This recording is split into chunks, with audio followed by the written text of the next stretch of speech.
इसी टॉपिक को इंग्लिश में देखने के लिए देखिए दृष्टि IAS इंग्लिश यूट्यूब चैनल।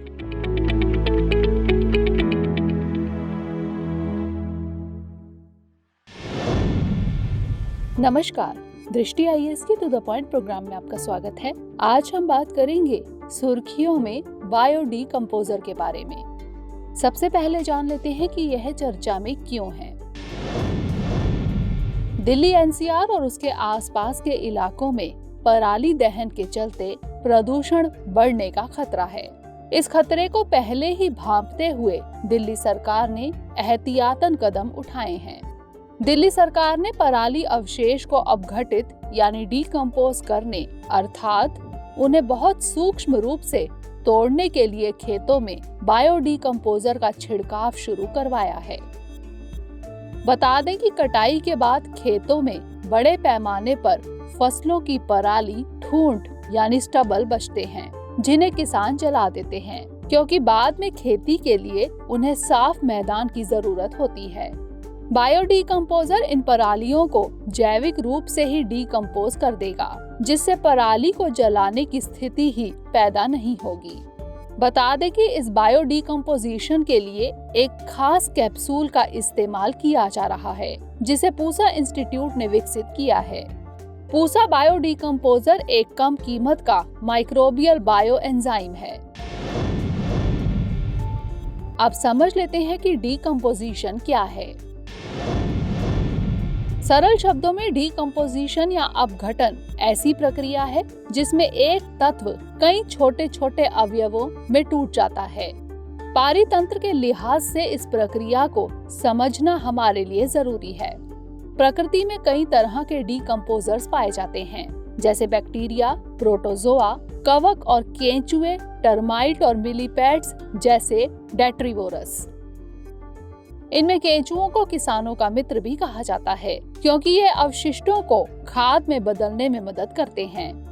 ये डीकंपोजर्स जैविक पदार्थों को CO2, जल और पोषक तत्वों जैसे अकार्बनिक पदार्थों में तोड़ देते हैं। फ्रेगमेंटेशन, लीचिंग, कैटाबॉलिज्म और ह्यूमिफिकेशन और मिनरलाइजेशन इसके मुख्य चरण हैं। जब डेट्रीवोरस डेट्रीटस यानी अपरत के छोटे छोटे टुकड़े कर देते हैं तो इसे फ्रेगमेंटेशन कहते हैं। अब समझ लेते हैं कि बायो डीकंपोजर क्या है।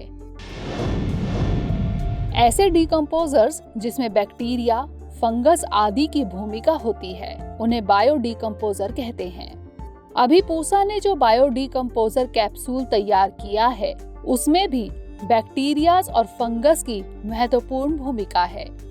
बता दें कि जब सुषुप्त अवस्था में मौजूद बैक्टीरिया स्पोर या फंगल स्पोर्स ऑर्गेनिक मैटर्स के संपर्क में आते हैं तो उनकी संख्या में कई गुना वृद्धि होने लगती है। वृद्धि के दौरान वे कार्बन स्रोतों का इस्तेमाल करते हैं और कुछ एंजाइम्स को छोड़ते हैं। इससे organic matters minerals, humus, ammonia, organic acids आदि में बदल जाते हैं।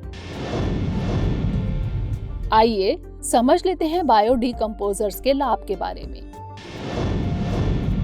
बायो डीकंपोजर्स में तरल पदार्थ के मिश्रण के साथ छिड़काव किया जाता है, जिससे पराली 15 से 20 दिनों में पिघल जाती है। इससे किसानों को फसल के ठूंठ को जलाने की जरूरत नहीं होगी और प्रदूषण कम होगा।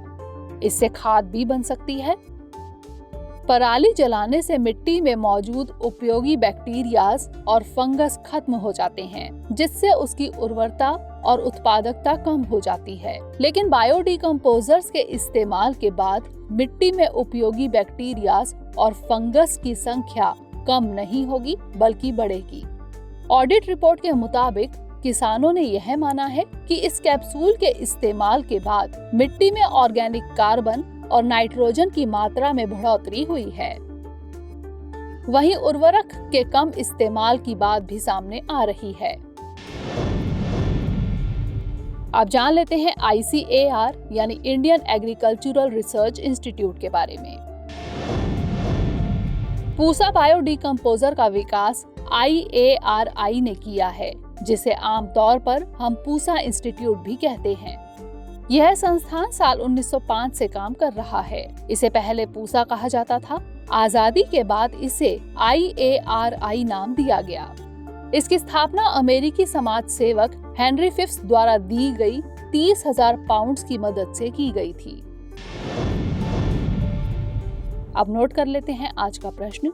निम्नलिखित कथन और कारण पर विचार कर उत्तर दीजिए। कथन: खेती के लिए आवश्यक साफ भूमि हेतु फसल अवशिष्टों का जलाया जाना ही एकमात्र उपाय है। कारण: भारतीय किसानों के पास खेतों को साफ करने के लिए पराली दहन के अलावा कोई दूसरा विकल्प मौजूद नहीं है। साथ ही वे इसे एक त्वरित और सस्ता समाधान मानते हैं। ऑप्शंस हैं: ए, कथन और कारण दोनों सही हैं और कारण कथन की व्याख्या करता है। बी, कथन और कारण दोनों सही हैं, लेकिन कारण कथन की व्याख्या नहीं करता है। सी, कथन सही है लेकिन कारण गलत है। या फिर डी, कथन और कारण दोनों ही गलत हैं। इसका उत्तर हमें कमेंट सेक्शन में जरूर भेजिएगा।